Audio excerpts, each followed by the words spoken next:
soy del estado de Guanajuato y soy ATP de nivel de preescolar.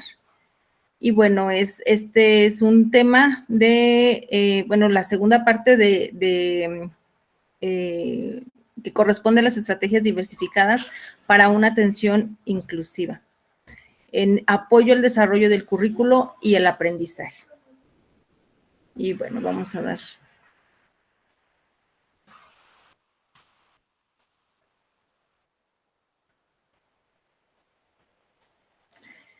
El modo de atención de los servicios de educación especial, MASE 2011, impulsa una pedagogía para la diversidad orientada a romper con las rutinas igualitarias y homogeneizadoras a través de estrategias que emplean de manera creativa e innovadora todos los recursos disponibles, materiales de apoyo y didácticos, propuestas metodológicas, tiempos, formas de interacción y de organización, espacios, entre otros. Ofrecen una amplia gama de actividades que hacen de la tarea de aprender un acto atractivo y retador. En este apartado se describen 4 estrategias que la Dirección de Educación Especial ha diseñado o adecuado y adoptado y que se impulsan con el fin de diversificar la enseñanza en los servicios de CAM y de USAER, el uso de las tecnologías de la información y la comunicación como estrategia de apoyo a la discapacidad, el enriquecimiento de ambientes para potenciar el aprendizaje, la estrategia de filosofía para niños en el aula inclusiva y el programa de desarrollo de la inteligencia a través del arte, DIA. Esto es de las estrategias que vamos a abordar un poquito. El uso de las tecnologías de la información y la comunicación, TIC, como estrategia de apoyo a la discapacidad. Y esta estrategia de las TIC está dividida en 2 estrategias, como es la estrategia diversificada y la estrategia específica. En cuanto a la estrategia diversificada, esta apoya el desarrollo del currículo, pues a través del uso de tecnologías de la información y comunicación es posible abordar los contenidos de manera transversal. O sea, esto ya va dirigido también a lo que comentaba hace ratito la maestra, al aula regular, ¿no? A este apoyo que podemos tener los maestros como recurso para apoyar el trabajo de los aprendizajes esperados, pero de una forma transversal. Y la otra dirigida a la estrategia específica que ofrece a los profesionales de educación especial recursos para responder a los requerimientos particulares de la discapacidad visual, intelectual, auditiva y motriz. Y bueno, yo no sé si hizo cambio de diapositiva, maestra. Sí. Diapositiva 3, no sé si hizo cambio porque no lo alcanzamos a visualizar. Bueno, continúo y intento nuevamente. Listo, maestra. Sí, gracias. Ok. Entonces, el uso y aplicación de las TIC en la escuela y en el aula cumple con diversos objetivos.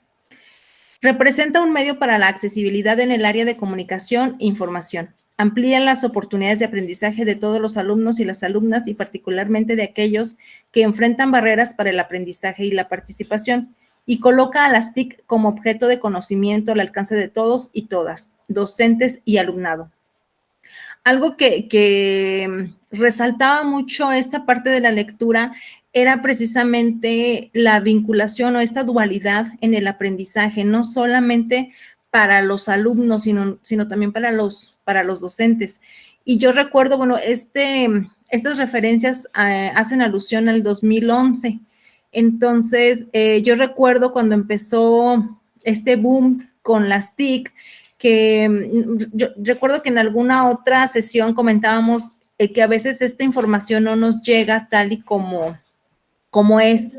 Entonces nos mandan así como por parte de las autoridades educativas, pues tienen que aplicar las TICs, ¿no? Y se nos cerraba el mundo diciendo, pero ¿cómo si no tenemos la tecnología necesaria o no habíamos tenido una capacitación específica, ¿no? O cuando nos dijeron, va encaminada a los alumnos que tienen alguna discapacidad o alguna necesidad educativa, entonces dijimos quienes no la teníamos, entonces yo no me meto en esos asuntos. Sin embargo, leyendo ese documento, pues me he dado cuenta de que no iba dirigido solamente a ellos, sino que era un recurso muy importante para apoyar incluso no solamente de forma aislada a estos niños que requerían un apoyo más específico, sino para vincular precisamente ese aprendizaje con los alumnos del aula regular. Entonces, creo que por ahí el desconocimiento de estos documentos, pues a veces hace que no cumplamos, ¿no? Que no podamos dar seguimiento a todo esto que tiene estrategias muy, muy buenas. La implementación de esta estrategia se enmarca en los planteamientos de política educativa internacional y nacional, en alineación con el modelo de atención de los servicios de educación especial MASE 2011, y su propósito es el siguiente: incorporar el uso de las tecnologías de la información y la comunicación, TIC, como instrumento para la implementación de estrategias de intervención pedagógica en los servicios de educación especial, USAER y CAM, en los niveles de preescolar, primaria, secundaria y de formación para la vida y el trabajo, así como utilizar los recursos informáticos, materiales didácticos interactivos, software y equipos especiales para la atención educativa de los alumnos y alumnas que enfrentan barreras para el aprendizaje y la participación por presentar una condición de discapacidad, discapacidad múltiple, capacidades y aptitudes sobresalientes o dificultades para acceder al desarrollo de competencias en los diversos campos de formación del currículo. ¿Sí? Ese era como el propósito principal al estar utilizando el uso de las tecnologías en estos dos espacios, ¿no? Tanto en el aula regular como en los servicios de educación especial. ¿Cuáles eran las líneas de acción que manejaba esta estrategia? Bueno, una era la formación continua para docentes CAM y de USAER en el conocimiento y uso de las TIC. De hecho, marca en todas las estrategias una capacitación, realmente no sé si se haya dado de esa manera, pero era una capacitación para aplicar cada una de las estrategias que se marcan aquí a los maestros de USAER y CAM. Utilización de las TIC como estrategia de apoyo específica y diversificada. Incorporación de propuestas de trabajo, líneas pedagógicas y estándares digitales. Evaluación de logros en base en los 3 enfoques de los estándares de competencias digitales docentes y realización de ajustes razonables y uso de tecnologías con diseño universal y apoyo al trayecto formativo. Esta parte de apoyo al trayecto formativo es donde iba también vinculada a la parte de los docentes frente a grupo. También se les daba como esta asesoría, como este apoyo para estar implementando también este tipo de estrategias, de recursos para apoyar en el aprendizaje de los alumnos. Todo esto era como el seguimiento, como esa línea que iban a seguir para llevar a cabo la estrategia. Primero la capacitación, después cómo iban a manejar la estrategia, cómo se iban a incorporar ya en el trabajo propio, ¿no?, del aula, cómo se iba a evaluar todo este proceso, qué ajustes razonables se iban a hacer para hacer esa atención diversificada con los alumnos que requerían mayor apoyo y qué asesoría, qué acompañamiento se le iba a dar a los docentes para que apoyaran, para que fuera como todo un equipo multidisciplinario el que estuviera apoyando en el logro de los aprendizajes de los niños. En concordancia con las líneas de acción y con los objetivos establecidos, el equipo técnico de la DE capacita, asesora, orienta y acompaña al personal docente de CAM y de USAER para la implementación de la estrategia a través de los siguientes medios: la actualización docente con y para el uso de las TIC como estrategia didáctica y de apoyo a la discapacidad, la formación continua con el uso de las TIC en apoyo a la función, la orientación y acompañamiento en casos específicos y el seguimiento a docentes formados y capacitados, ¿sí? Entonces, era todo toda una línea de acción muy, muy específica, muy marcada de lo que se tenía que hacer en cada uno de los momentos para llevar a cabo esta estrategia. De hecho, en un momento leía que esta puesta en marcha, pues al principio solamente se pensó precisamente para los alumnos con alguna discapacidad. Sin embargo, cuando vieron pues que tenía esta bondad también para apoyarse con los alumnos regulares, pues empezaron a hacer podríamos decirlo, ese experimento, y pues vieron que empezó a funcionar, y entonces fue cuando se dio con mayor fuerza todo esto, ¿no? De implementar las TIC como apoyo, como recurso. La aplicación de las TIC en la escuela y en el aula se circunscribe a uno de los 4 estilos de uso: como objeto de estudio, como medio para el aprendizaje, como herramienta de trabajo y como recurso para la accesibilidad, ¿sí? Entonces, tenía muchísimas bondades esta aplicación. La atención educativa que se ofrece tanto en CAM como en USAER se suscribe a actividades y usos de los recursos disponibles en apoyo al desarrollo curricular. En ese sentido, la aplicación de las TIC se enmarca en el desarrollo de habilidades digitales previstas en el Plan y Programas de Estudio de la Educación Básica 2011, así como en el desarrollo de competencias laborales generales inscritas en el planteamiento educativo de formación para la vida y el trabajo del campo laboral. Entonces, incluso estuvo muy, muy presente en este plan y programa de estudios, donde pues se nos hizo mucho hincapié en la importancia y en que pudiéramos echar mano, ¿no?, de este recurso de las TICs. Proceso de atención por el uso de las TIC como estrategia de apoyo a la discapacidad. El proceso de atención de la estrategia de las TIC transita por 5 momentos de trabajo. Primero, pues era la evaluación inicial, el análisis contextual, identificación de requerimientos y de potencialidades, el diagnóstico, ¿no?, como lo conocemos también.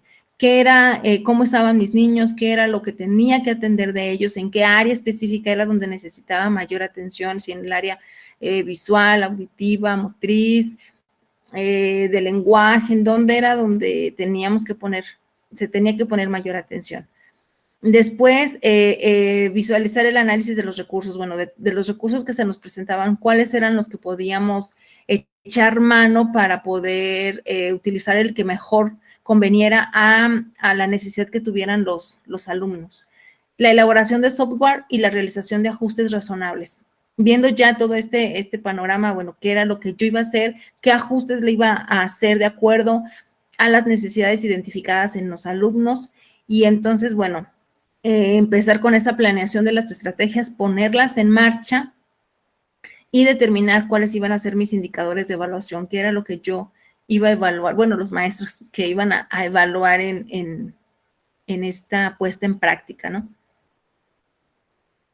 Y aquí leía también, ya no lo especifiqué en la diapositiva, pero en esta parte del análisis de los recursos, nos decía, bueno, de todo ese bagaje de recursos que podíamos utilizar, a veces pensamos que son programas muy complejos para echar mano y decimos, híjole, pues necesitamos una gran capacitación para poder emplearlo, pero venían incluso el utilizar Paint, PowerPoint, y pues realmente yo creo que de mi parte yo conozco, será un 10%, ¿no?, de todos los beneficios que tienen estas aplicaciones de las que podemos echar mano, porque incluso decían, bueno, podemos hacer hasta cuentos interactivos, cuentos que tengan mucho, por ejemplo, las onomatopeyas, sonidos para quienes así lo requerían, materiales incluso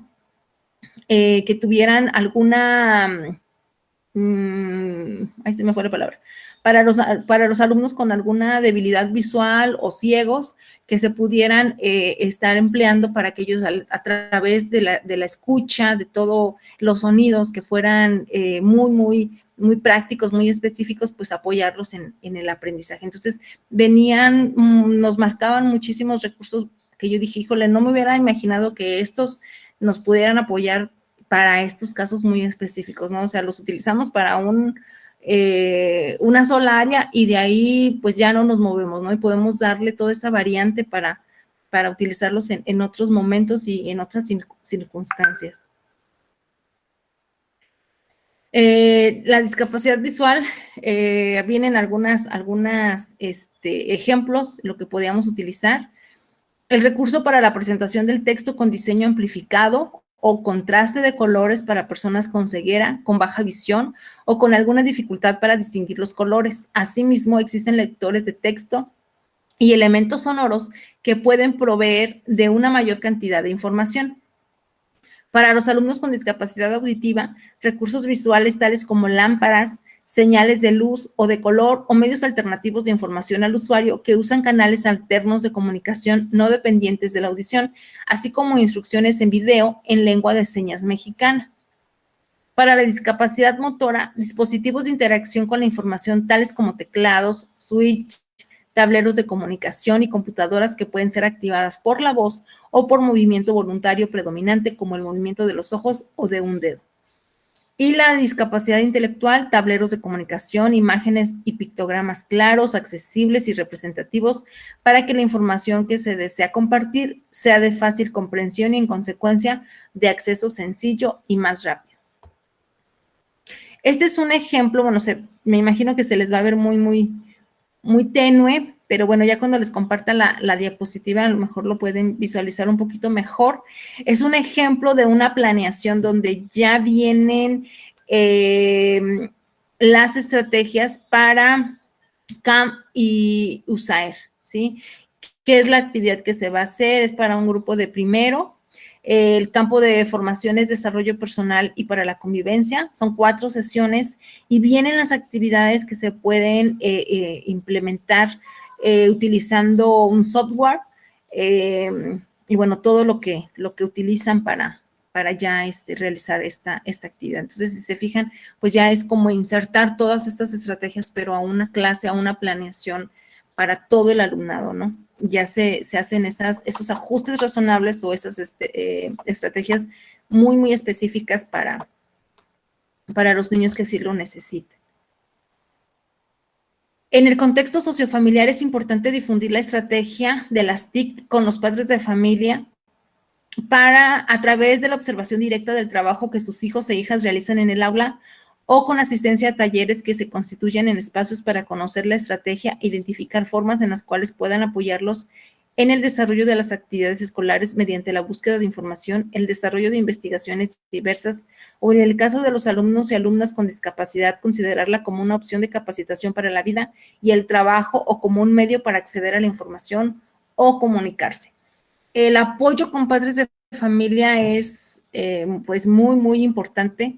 Aquí nos dice pues que los invitemos o que se inviten a estas clases con sus hijos para que vean cuál es la dinámica, cuál es esta forma de trabajo con ellos y que ellos también puedan realizar esto con ellos en casa o incluso que se les pudieran dar talleres, capacitaciones para que aprendan junto con sus niños pues toda esta estrategia, ¿no?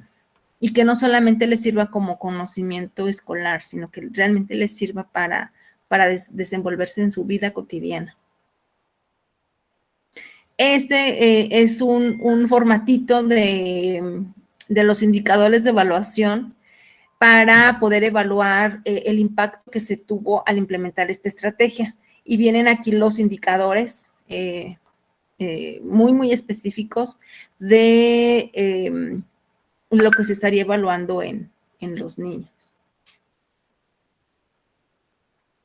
Y viene, por ejemplo, en habilidades tecnológicas, si ejecuta el proceso de encendido y apagado de la computadora, si reconoce información a través de iconos en pantalla, si explora a través de los recursos multimedia de la computadora con un fin específico, leer información en CD, disco duro, etcétera. O sea, vienen los indicadores en cada uno de esos apartados. El enriquecimiento de ambientes para potenciar el aprendizaje. La estrategia ha sido diseñada con el fin de brindar en el salón de clases de las escuelas regulares alternativas para que los docentes puedan tener oportunidades de diversificar su enseñanza para ofrecer a todos los alumnos y alumnas, con énfasis en aquellos con capacidades y aptitudes sobresalientes, opciones para cubrir sus requerimientos con el fin de lograr aprendizajes significativos. Dicha estrategia fue diseñada en la Dirección de Educación Especial y en 2011 fue publicada en el documento de Estrategias de Atención para Alumnas y alumnos con capacidades y aptitudes sobresalientes en educación básica del Distrito Federal. Esto ya va en relación a los alumnos con capacidades o aptitudes sobresalientes, ¿sí? Estas estrategias que vienen a continuación y pues van enfocadas precisamente también para insertarlos en las aulas regulares, vienen también cómo apoyar desde la organización de la clase, la organización de los alumnos para hacer equipos y que ellos se aprovechen, ¿no? Pues esta fortaleza con los alumnos que tienen esas características para apoyar en el rendimiento de los demás alumnos.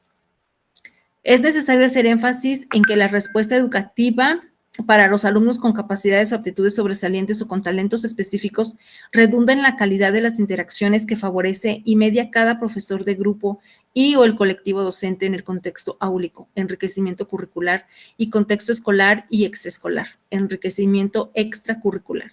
Si bien sabemos cuando tenemos algún alumnito con alguna discapacidad de cualquiera de las áreas, pues requiere de un trabajo extra, ¿no? Incluso yo he escuchado compañeros que dicen, híjole, es que tengo un niño con síndrome de Down y es como si tuviera cinco alumnos regulares, me han dicho así. Incluso una compañera en una ocasión llegó a tener 3 niñitos con diferentes diagnósticos y decía, es que ya tengo 15 más. Entonces ella se volvía, pues, muy ansiosa de imaginarse eso, ¿no? Que tenía 15 niños más cuando solamente eran 3, pero por todo el trabajo que le implicaba, pues ya se sentía abrumada. Y cuando tenemos un niño con alguna capacidad o aptitud sobresaliente, pues no es para menos, ¿no? Igual se requiere de un trabajo extra que implica el poder aprovechar, como les decía hace un ratito, esa interacción con sus compañeros, porque a veces por decir es que él es el sábelo todo, el que todo sabe, pues también empieza a existir ese rechazo, ¿no? Esa dificultad para poderse relacionar con ellos. O el maestro es el que lo utiliza como comodín y es el que utiliza para que incluso a veces de las clases, pero más bien el docente es el que tiene que tener esa visión de cómo aprovechar a estos chiquititos para pues apoyar en esta estrategia. Y aquí habla de un contexto escolar que es dentro de la escuela, que puede hacer dentro de la escuela para potencializar pues esa aptitud o esa capacidad que lo distingue, pero también en un contexto extraescolar. ¿A dónde lo podemos canalizar para que pueda seguir desarrollándose, no para limitarlo o para que, no solamente para que enseñe a los demás, sino para que continúe enriqueciéndose en su aprendizaje? El enriquecimiento de ambientes en contextos de interacción se basa en los siguientes principios metodológicos. Se tiene que crear en el aula una atmósfera de comprensión y respeto para todos, aceptando la existencia de diferencias individuales. Y créanme que ahorita que estaba leyendo esto, me acordé de una pregunta que nos hicieron en el examen vertical y que iba relacionada a esto. No recuerdo bien la pregunta, pero lo visualicé de esta forma ahorita cuando vi crear en el aula una atmósfera de comprensión y respeto para todos, aceptando la existencia de diferencias individuales. Y no venía la pregunta literal, venía qué haría así como que el maestro cuando tiene un alumnito,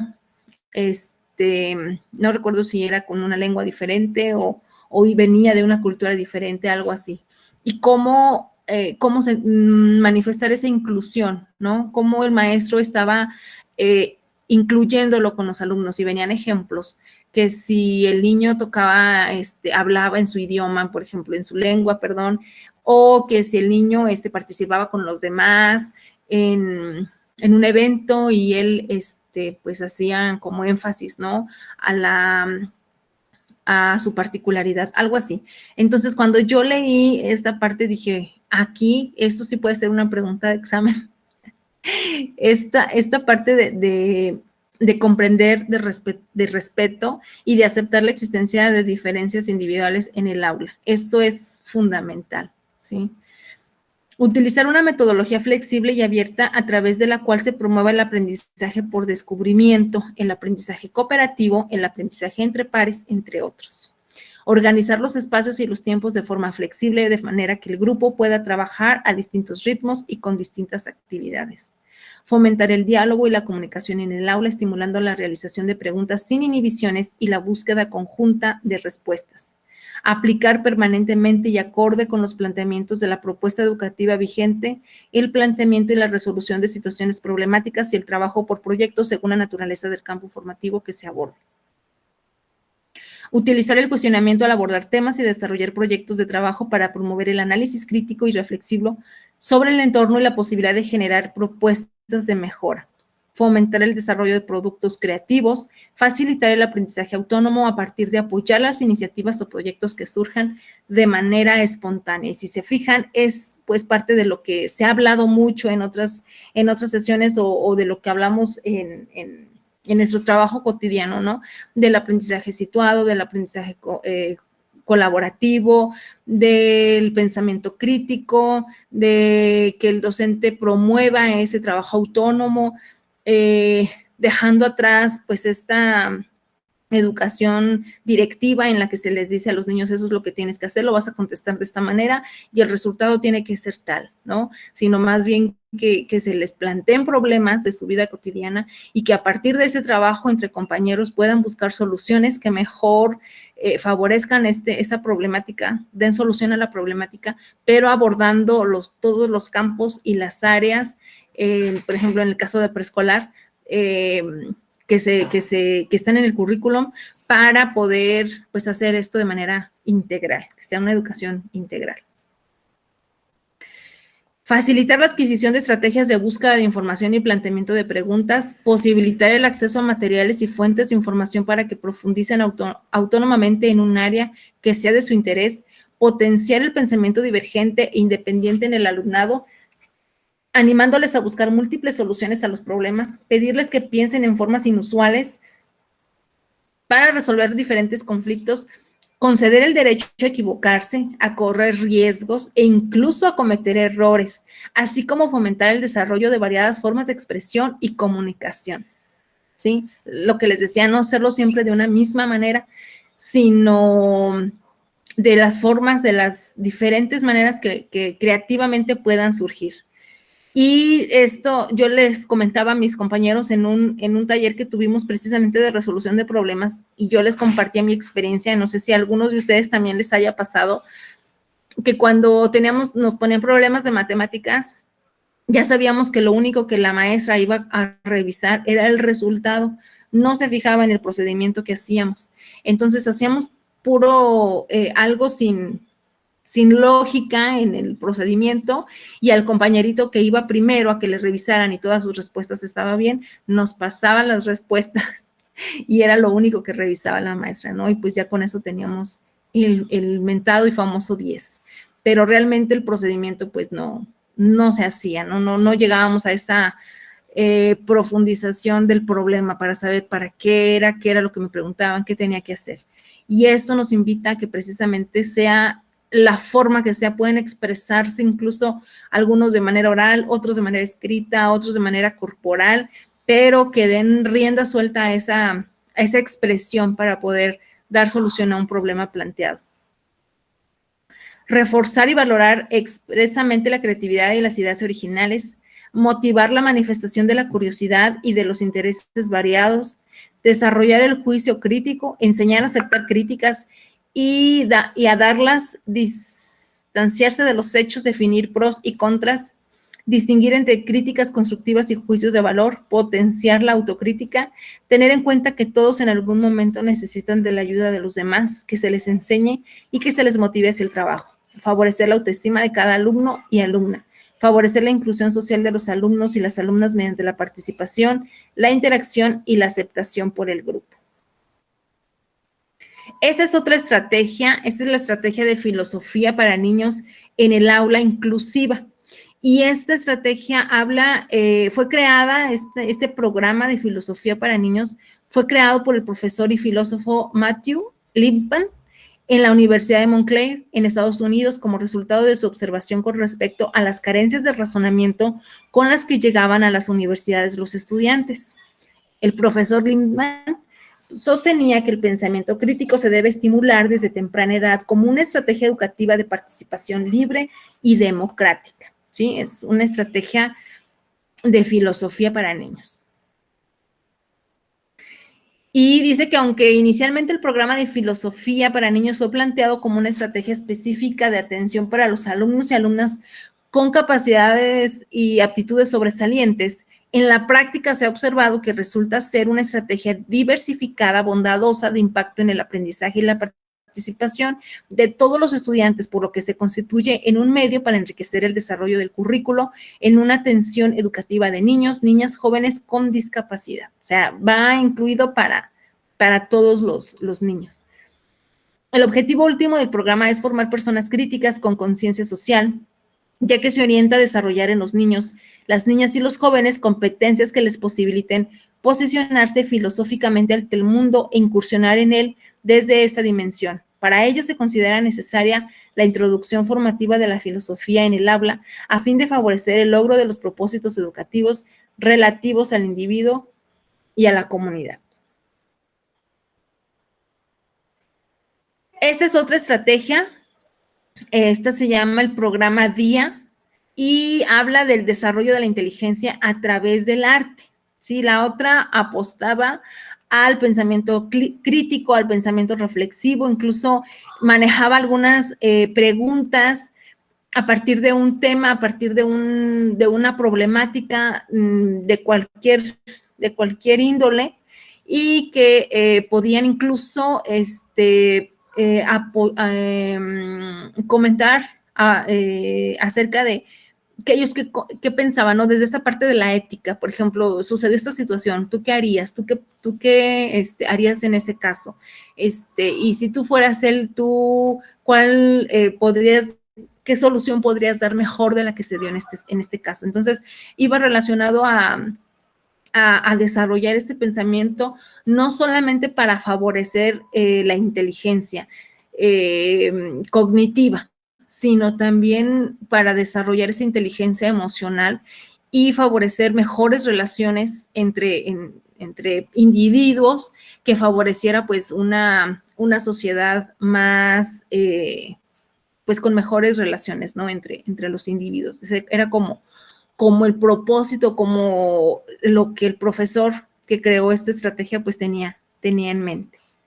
Y esta otra estrategia de la inteligencia a través del arte es un modelo pedagógico que utiliza el arte visual como estímulo para desarrollar la inteligencia de los estudiantes y los docentes. Se enfoca el desarrollo humano debido a que promueve a través de experiencias de aprendizaje significativo la formación integral de los estudiantes a desarrollar la sensibilidad, la reflexión y la conciencia crítica. Esta perspectiva conceptualiza a la inteligencia como la propensión o tendencia del organismo a ser modificado a su propia estructura, como respuesta a la necesidad de adaptarse a nuevos estímulos, sean de origen interno o externo, y la reconoce como una capacidad múltiple que se manifiesta en diferentes ámbitos: emocional, lingüístico y creativo, que es modificable porque se puede desarrollar, y que es flexible o plástica porque es capaz de compensar y de crear nuevas redes de pensamiento y funciones mentales en el individuo sin restricción de edad, grado escolar, sexo, entre otros. En cada clase día, los alumnos, alumnas, docentes experimentan y aprecian el arte en lugar de hacer arte. Sí, es más bien la sensibilización a través de observar el arte. De esta manera, la clase día se constituye en un espacio de construcción y reconstrucción del conocimiento que se produce con la riqueza de la participación de todos y todas. Emplea el diálogo como una herramienta fundamental y a través de este promueve y favorece la capacidad para percibir, reflexionar y expresar, compartir con seguridad y poner en práctica la autorregulación. O sea, también iba enfocado a la autorregulación de emociones. El programa considera 3 niveles de formación para docentes y 3 etapas para el desarrollo de los estudiantes. El objetivo de la capacitación para los docentes es formar mediadores que amplíen su visión con respecto a la educación y que reflexionen sobre su práctica para potenciar el desarrollo integral de los estudiantes. ¿Sí? Y bueno, ya para terminar, ¿cuáles eran algunas recomendaciones que daban para esta estrategia? Se sugiere planear previamente la clase día, ya que brinda el marco de organización básico para todos los participantes. Distribuir el mobiliario del salón de tal forma que la imagen pueda ser observada desde cualquier punto Incluso en las imágenes aparecían los niños sentados como en círculo para que todos tuvieran la visión de la imagen. Determinar el tipo de ejercicio inicial que se realizará a partir de los intereses del grupo. Presentar las reglas en un cartel o realizar dibujos que las representen y colocarlas en un lugar visible. Darles reconocimiento a los alumnos y alumnas cuando cumplan las reglas. Aplicar las consecuencias de las reglas de manera que no se vulneren las condiciones personales y pedagógicas de los alumnos y alumnas con la firmeza y congruencia necesaria. Llevar al grupo a reflexionar sobre la importancia y los beneficios que se obtienen al acatar las reglas. Identificar las reglas que requieren mayor énfasis. Invitar al grupo a observar la lámina con detenimiento. Sugerir que observen todos los elementos de la imagen, tales como colores, formas, tamaños, y después pedir a los estudiantes que tomen unos momentos para ordenar las ideas y dejar abierta la posibilidad de acercarse a la obra para observar los detalles. Incluso en las imágenes que ponen como ejemplo, venía la imagen de la obra artística y venían las preguntas, ¿no? ¿Qué crees que está haciendo el niño? O sea, diferentes preguntas que planteaba el docente para generar cierto tipo de respuestas en los niños, ¿sí? Por ejemplo, estaba un niño sentado en como de 1910, incluso está en blanco y negro la imagen, el niño está sentado como haciendo tarea y le pregunta el profesor, ¿qué está haciendo el niño? ¿Qué es lo que ves que está haciendo el niño? Algo así. Y en una de las respuestas dice, el niño está castigado porque no hizo algo. Y en la otra respuesta, a partir de otra pregunta que genera el profesor, contesta el niño, está encerrado porque tiene polio. Y a partir de eso empiezan a generarse, ¿por qué crees que tiene polio? ¿Por qué crees que está encerrado? ¿Por qué crees que está castigado? ¿Qué tarea estará haciendo? Entonces, a partir de esto empiezan a abrirse el diálogo a partir de estas preguntas y pues van puntualizando en esta parte de la sensibilización para la autorregulación de las emociones. Y bueno, hasta aquí vienen muchísimos otros ejemplos, de hecho vienen hasta los formatos para llevar a cabo todo esto, pero bueno, quise hacerlo de manera muy, muy concreta, precisa a lo que pudiera presentarse el día de nuestro examen. Y bueno, no sé si tengan alguna pregunta, alguna duda, algún comentario.